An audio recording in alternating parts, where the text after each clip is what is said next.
What's going on, Coastal Community Church? How you guys doing tonight? You guys doing great? Welcome. We're in for kind of a change of pace tonight because our guest that was supposed to be here tonight is stuck on a flight right now coming in, which we found out about 3 hours ago. And so tonight, you're getting two voices that are extra special. And so those notes that are on your seat tonight, it's a really great message. And if you want to hear that, you got to come back tomorrow to one of the three services that are tomorrow, and you can actually take those notes, and it'll be great. I promise you. We have Pastor Greg Surratt from Seacoast Church. In fact, the song that we've been singing, House of Miracles, actually his church wrote that song. Brandon Lake, you might have heard of from all the Elevation Worship. He's the worship leader at his church. And so incredible church. In fact, they're one of the reasons we exist today is because they invested in us financially when we were getting started. And we would not be here today if it wasn't for Pastor Greg Surratt and Seacoast Church. And so I want to encourage you, if you want to hear an incredible message, come back tomorrow, 9, 10, 15, 11:30. If you want to hear an tonight's going to be great too. Message, stay here tonight. Okay, an average message. But I feel like tonight, you guys might not know this, but we have a midweek podcast that TJ and I do, and it might kind of be like the podcast where we're talking back and forth. So because we had 2 hours to come up with this, so 2 hours. Okay. So this is the best we have in 2 hours. I'm just prefacing that. You can hear my voice is not even prepared to talk. It's like gone. So this is just going to go how it's going to go tonight. The grace of Jesus be upon you. It's going to be amazing. It's going to be great. It's going to be awesome. So one of the things that we love to talk about is relationships. Yes. It's probably one of our favorite subjects to talk about. And I think that, we deal with relationships in so many different aspects of life, whether that's in our relational world, whether that's with the dynamics with our children, whether that's the work relationships that we have, whether that's the marriage relationship that we're all involved in, friendships. And a lot of us, we have this mindset that, we value relationships at a really, really high level. Yeah. And so a lot of times we say we value them, but a lot of times in our minds we have this thought is like, someday I'm going to get to do the things or say the things that I really want to say to those people. And what I've noticed is that when I have a someday mentality, that day just never seems to come. Yeah. It's just kind of out there in the distance. And so I have a lot of ideals. I have a lot of things that I would like to say, a lot of things I would like, a lot of conversations I'd like to have, a lot of experiences I would like to have. But because they're always out in someday, they never actually happen today. And a lot of us, we live as relationally as if we have all the time in the world actually on our side. And I'm not necessarily so sure that is true because I think a lot of times we're putting off things that we should be doing today. Yeah. I mean, Scripture actually reminds us how brief our time on earth is. Yeah. And I think we have to take advantage of the time that we have in the relationships that we have. And in Psalms 39, 4 and 5, it says, Lord, remind me how brief my time on earth will be. Remind me that my days are numbered, how fleeting my life is. You have made my life no longer than the width of my hand. My entire life is just a moment to you at best. Each of us is but a breath. Scriptures here is telling us, your days are numbered. We don't just have this unlimited amount of time to accomplish everything that we want to accomplish or enter into the relationships or heal the relationships or mend the relationships that we have in our life. And this scripture actually isn't something that is there to create anxiety in us. It's there to cause this awareness to be present in our life of going, listen, the time that you have right now, the conversations that you're having with your kids, the issues that you're having in your marriage, you don't have all the time in the world to fix that. We have to take advantage of the time that we've been given. And I've been thinking about this actually a lot lately. Because it's so easy to put off building your life on what matters most. Yeah. It's so easy to say, you know what, I'll do that tomorrow. I'll say I'm sorry tomorrow. I'll fix that relationship tomorrow. I'll have sex tomorrow. Oh, gosh, we're going there. Okay, all right. Yeah, I mean, it is true. How many of us say, hey, how about tomorrow, honey? You know, I got a headache. No guy's ever heard that, ever. So let me ask you seriously, serious. Sorry, that wasn't in our notes. That's just what happens when there's not a lot of time. You interrupted me in the really serious part. Sorry. But how do we make sure what matters at the end of our life matters right now? How do we make sure that what matters most to us at the end of our life matters right now? Matters in this moment? How can we make sure that we have those kind of priorities in our life? Because I think at the end of most people's life, if you were to ask them what matters most of the time at the end of people's lives, they're saying it's the people. It's the people they loved. It's the people that loved them. It was the time that they spent in relationship and in community. What matters most, it always comes down to people, right?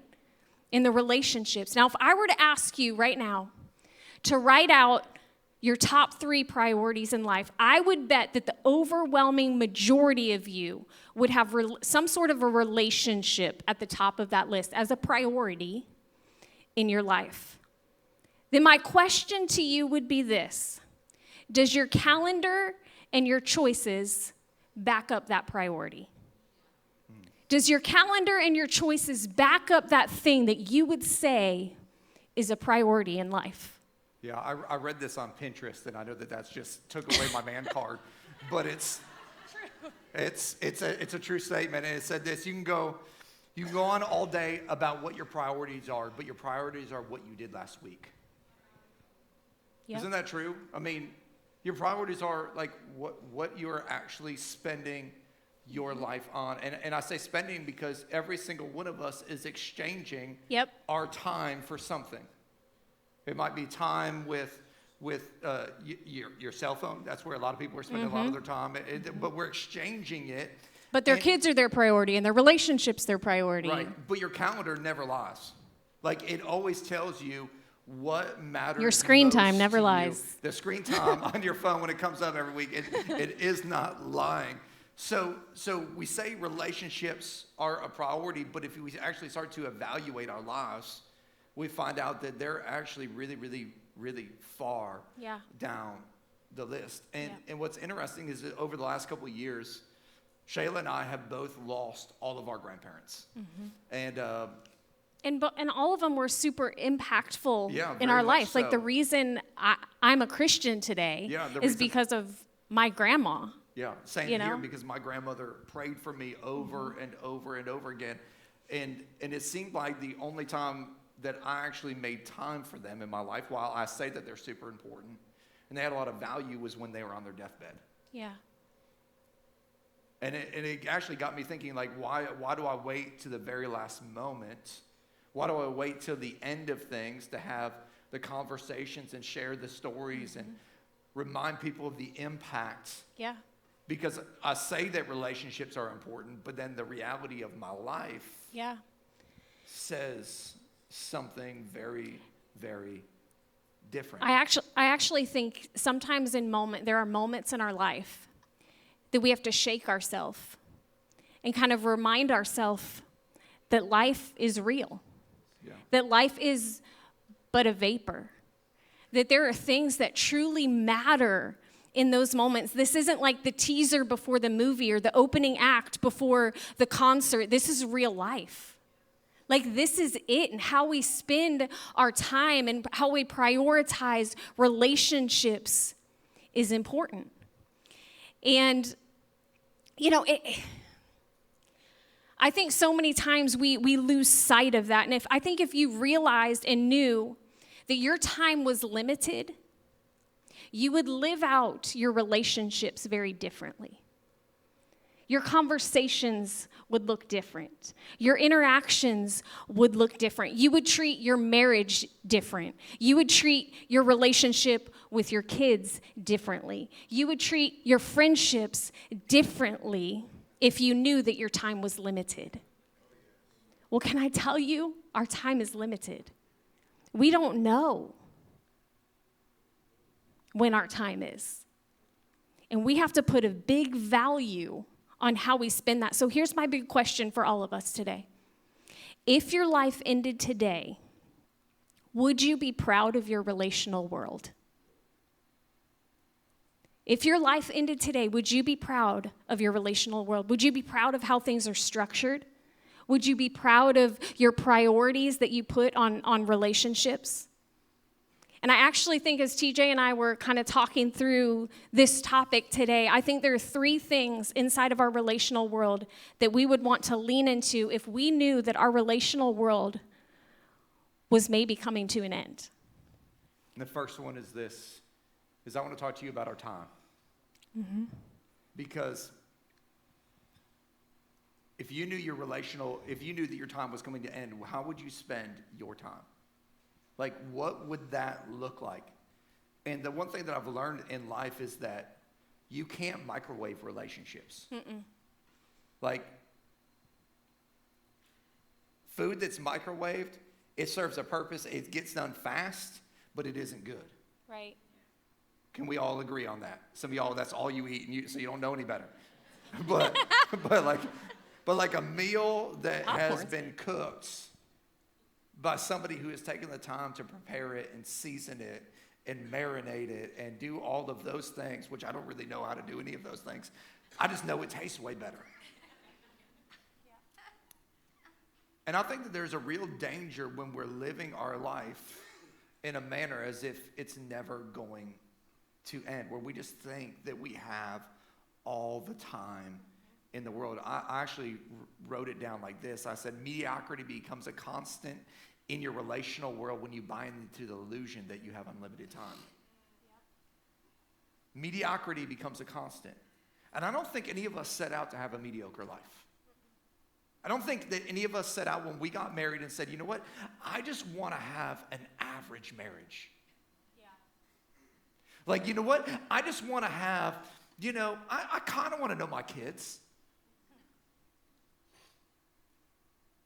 My friendships, I just have some okay friends. Like, none of us sets out with that as our goal. But a lot of us end up with that when we think that we have all the time in the world. We end up settling for tomorrow, I'll fix it. Yeah. Or tomorrow, I'll change it. And one thing that I just see impacting so many people right now, and I'm just going to talk to parents for a minute, because I watch this, especially in today's culture. It's this. We're raising kids today that are experience rich but relationally poor. Let me say that again. We're raising kids that are experience rich but relationally poor. And I think what's happened is it's not a bad thing, because what's happened is we want to be good parents. Yeah.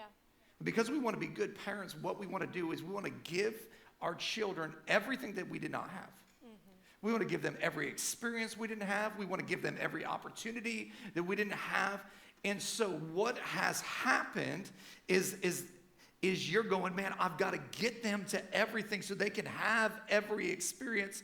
And the way that I'm going to be able to do that is I've got to work even more so they can make sure that they can have all those experiences. Yeah. And so what's happening is little Susie is now going to 37 different soccer tournaments every week. And then on the weeks that she's not, she's in some other sport and in some other activity, because you're trying to make sure that they've had all of these experiences. Yeah. And it seems like it's a really, really, really good thing. And you're running around nonstop trying to give them everything you didn't have and every experience you didn't have.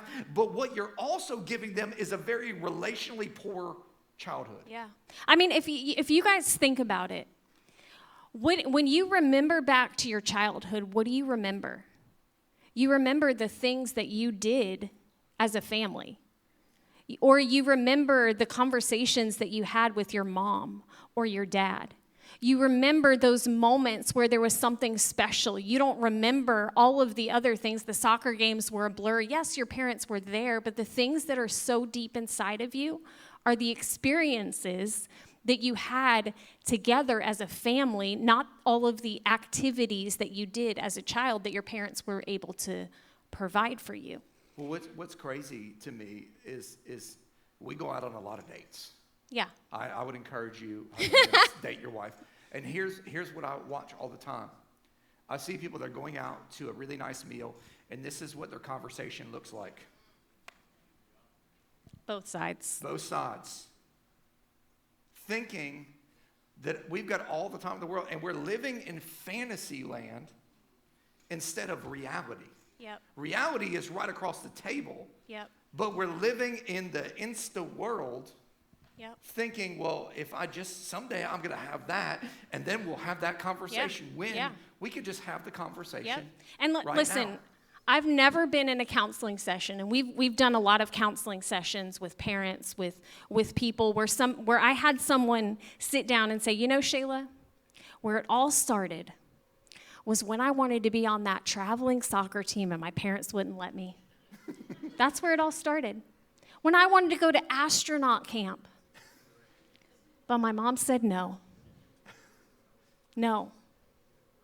They've always said something like, I never really knew my dad, or I never really knew my mom.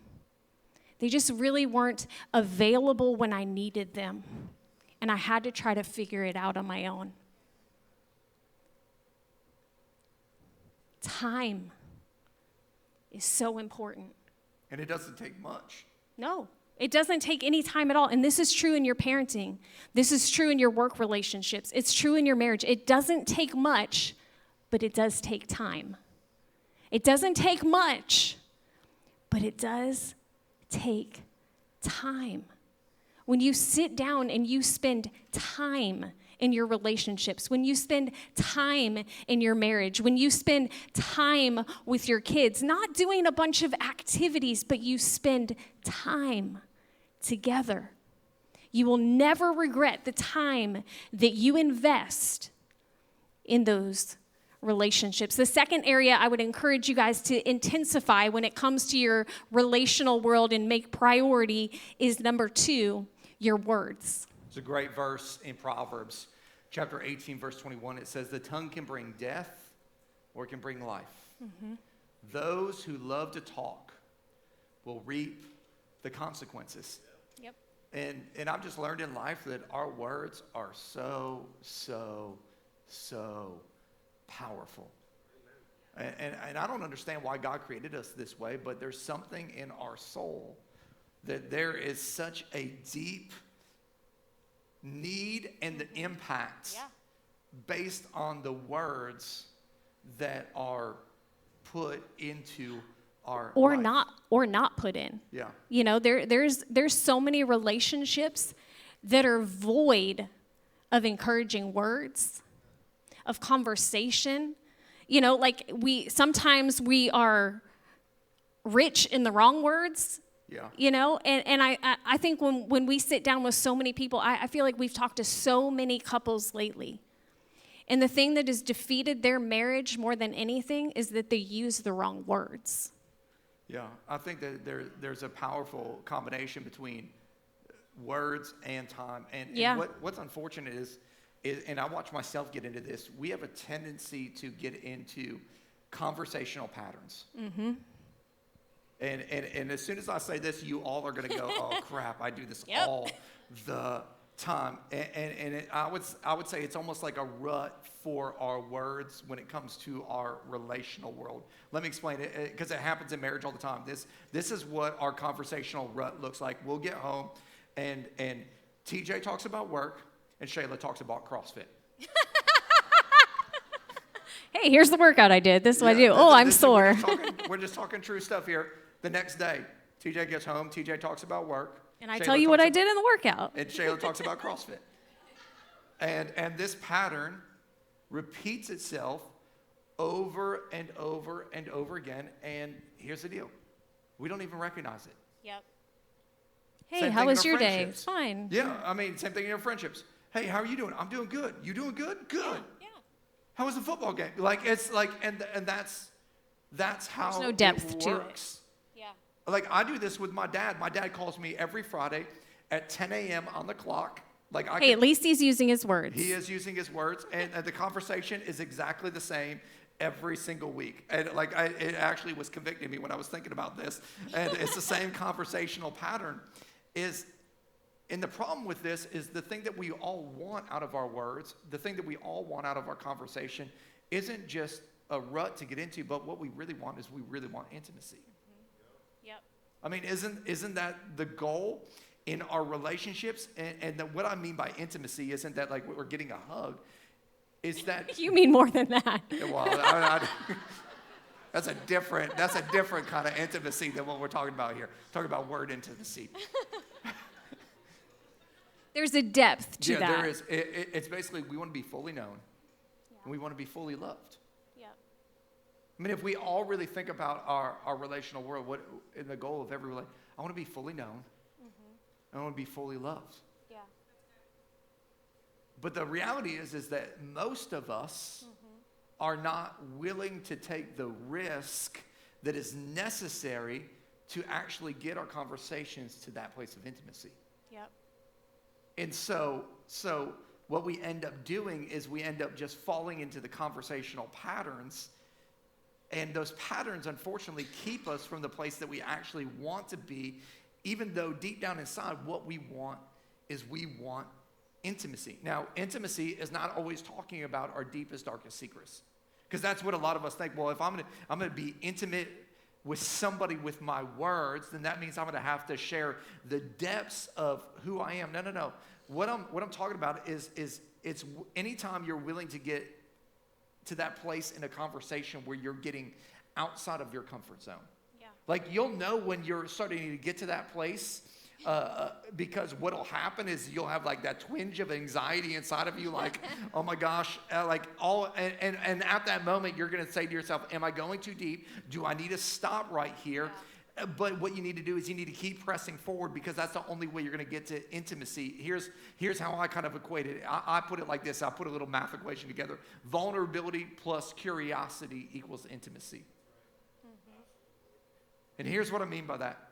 So what you have to have in a conversation is a person who is willing to be vulnerable. Yeah. One person has to be willing to go, you know what? I'm going to get past that fear and I'm going to break out of the conversational pattern and I'm going to put myself in a place where I'm going to expose myself a little bit and I'm going to talk about what I'm truly feeling or what I'm afraid of or what I'm tempted by in this moment. And somebody's truly vulnerable in the conversation. Then the other thing that it takes is it takes somebody who is on the other side who goes, you know what? I'm going to be a little bit curious about that. Yeah, tell me more about that. Tell me more about that. Like, can you explain to me how, when your spouse tells you how they're feeling? Tell me more about that. Yeah, it's like being an active listener. Yeah. Participating in the conversation, whether it's with your kids and relationships, whatever that looks like, a marriage, a friendship, is being present and being curious and asking a little bit deeper question, because when somebody's being vulnerable on the other side of that, that's a very scary place to be. And if you want intimacy in your relationship, you have to lean into that conversation. Yeah. Because we all desire that deep down inside. We all desire intimate relationships, a depth in relationships, but it takes vulnerability and curiosity to get to that place. And this isn't just in a marriage relationship. This is in your friendships. Yep. This is with your parenting. I mean, this is even in your work relationships. Like the principles apply everywhere. And until some of us are willing to break some of those patterns, we're never going to truly see the depth that we can actually have in our relational world. I would world. also say, and I'm not trying to necessarily plug the podcast, but this past week, we did. Shameless plug. You guys be curious about this, okay? We are very vulnerable. But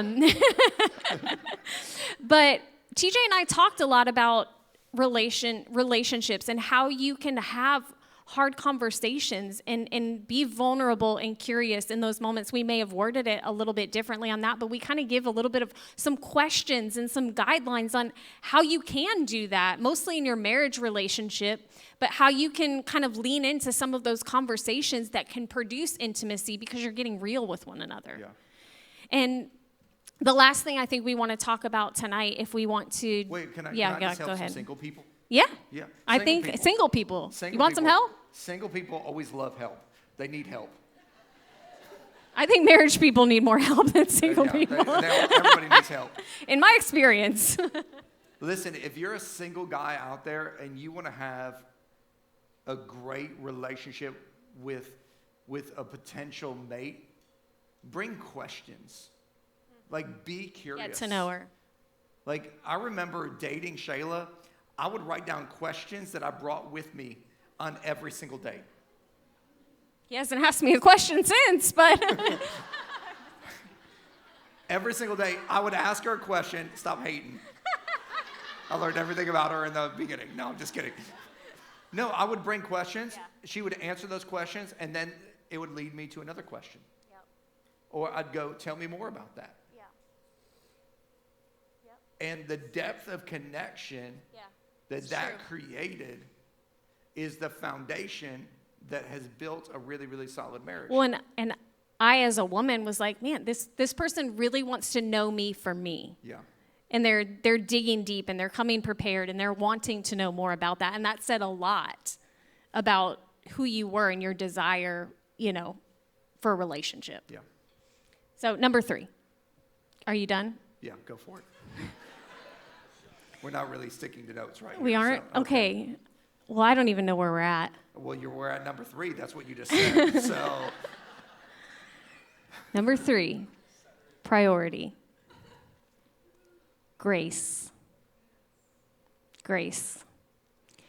I think what happens in a lot of relationships is that we have way more understanding and compassion for those we don't really know rather than those that are closest to us. We give the least amount of grace to those we love the most. Why is that? I think if we could be present with a little more grace for one another, it could really change the dynamics of some of our relationships.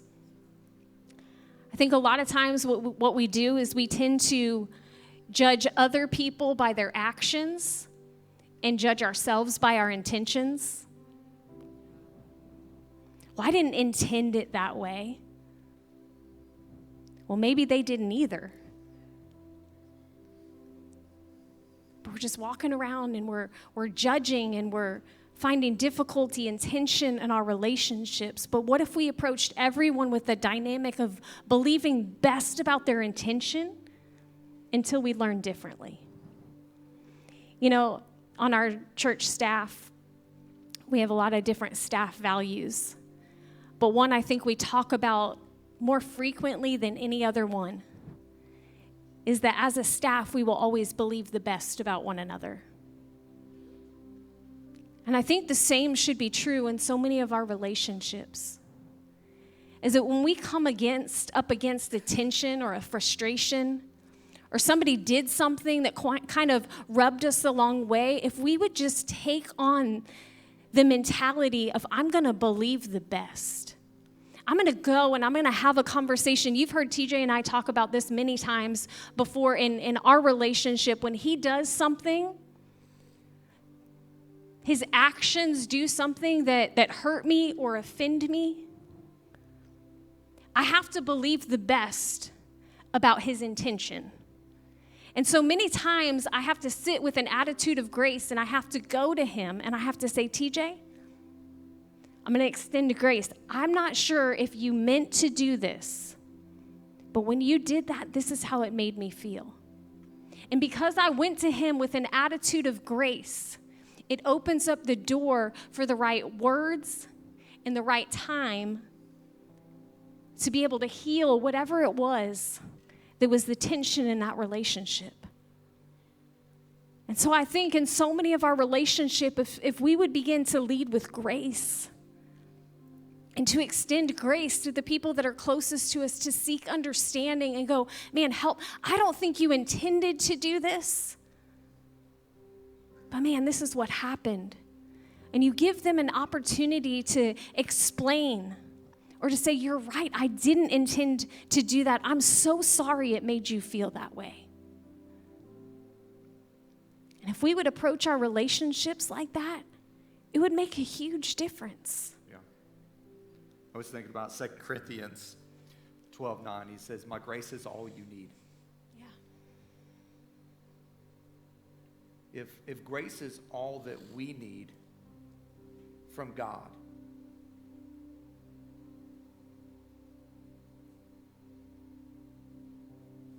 then in our relationships, don't we probably need to give some grace too?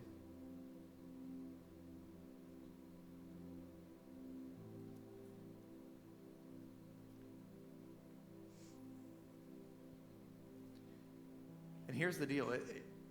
There's a reason grace is like the third of 3 priorities.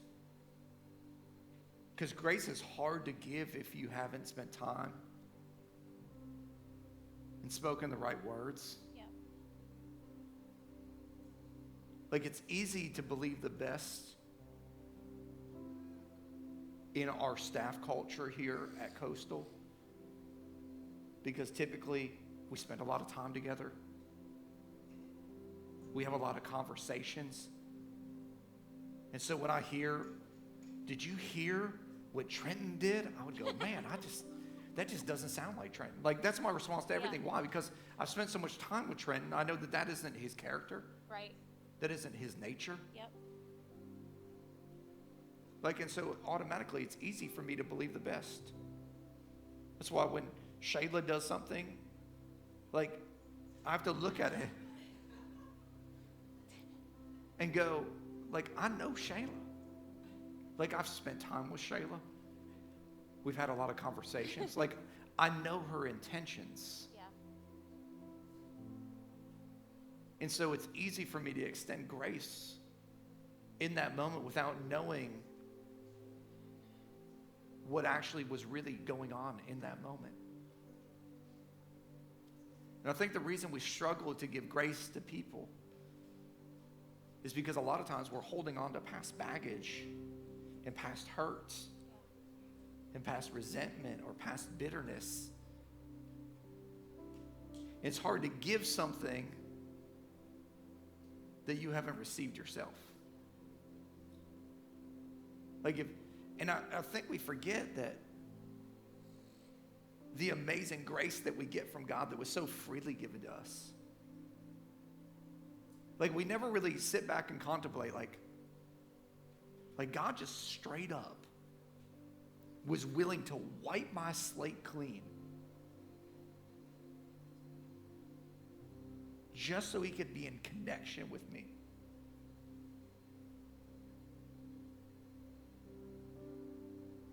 He did it in an instant. In fact, he didn't just do it, he paid the ultimate price to do it. Yeah.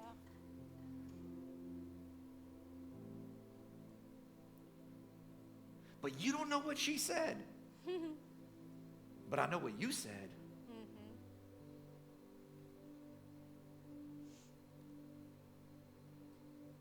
I promise there would be a whole lot less arguments and tension and bitterness and frustration.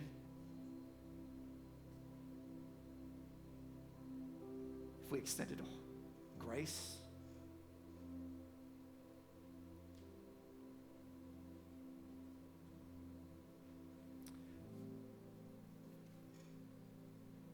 The reason we don't extend grace is because, especially when it comes to marriage, we think we have rights rather than responsibilities. Yeah. It's true. Well, you did this, so I'm going to react this way, and you deserve that. Well, that's the exact opposite of how God treated us.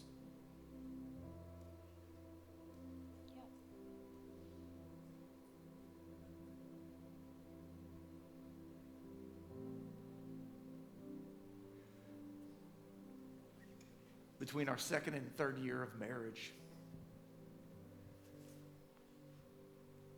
And I don't know why this is. It's just a lot of times in counseling, this is what I've discovered, that 2 to 3 years in is a really tough season. 7 years in is a really tough season. 25 years in is a tough season for couples.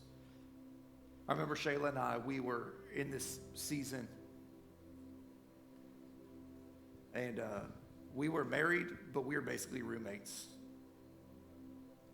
She was kind of living her life. I was living my life. We were just kind of passing each other. To everybody else, it looked fine. Yeah. On the outside, I was working at a church. We could put on the facade of like everything looked great, but it was not great. And I remember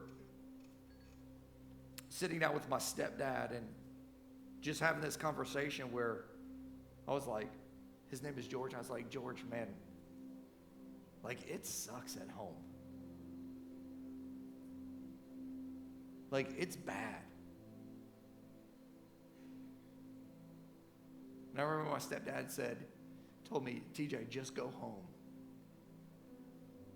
and love your wife unconditionally and tell her the truth. And I remember I went home after that conversation. And as soon as she got home from work, I sat down and I just said, man, I don't know what's going on. I don't know how we got to this place. But here's what I see, and I'm willing to do whatever it takes to fix it. And we started putting in the time. We started putting in the effort. We started talking about what was going on. We started voicing our likes, our dislikes, our frustrations. We started making changes.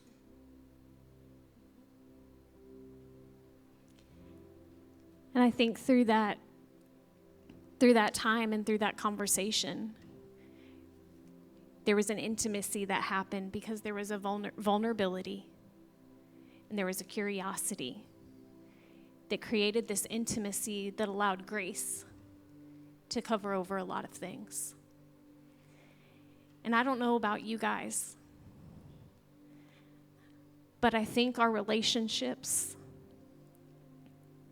are more important than we realize. And we don't have all the time in the world. And there's some of you guys that are here tonight that you might need to take TJ's stepdad's advice. And there's some brokenness in your relationships. I don't know whether it's your friendships. I don't know whether it's with your kids. I don't know if it's in your marriage. But maybe you need to go home and you need to love that person and tell them the truth. And open a door to the conversation, because we don't want to get to the end of our life and wish we would have done it differently. Or to live a life that's void of intimacy and relationships that are around us.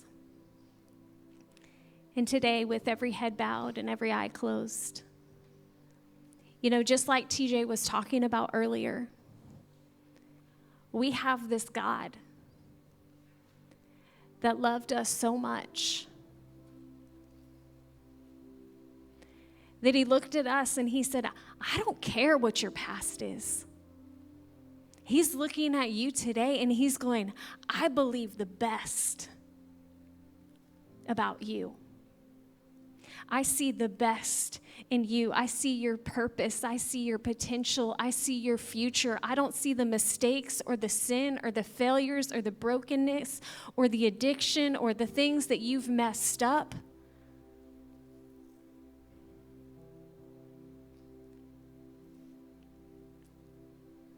I see somebody I want relationship with. And the relationship that we can have with God is a relationship that heals so many parts of our life. And it's one of the greatest relationships that we could ever have. that secures us for eternity and not just this life. And I don't know if you're out there and you've never experienced a relationship with a God that looks at you and says, I see the best. I don't see the past. And if you're here today and you would say, Shayla, you know what? I want that relationship. I want to let go of my past. I want to let go of those mistakes or those failures or the sin that's been present in my life, and I want a fresh start. And if that's you today, I'd love to pray for you. Maybe this is the first time that you've said, I want to have a relationship with Jesus, or the first time in a long time. Whatever that is, I would love to say a quick prayer for you. If on the count of 3, if you'll just slip up your hand. 1, 2, 3. Yes, I see you. 1, 2. Yes. If you'll just pray this in your heart as I pray it out loud. Jesus, today, I choose a relationship with you. I choose to surrender my past, my sin, my shame, my failures, my brokenness. And I choose you.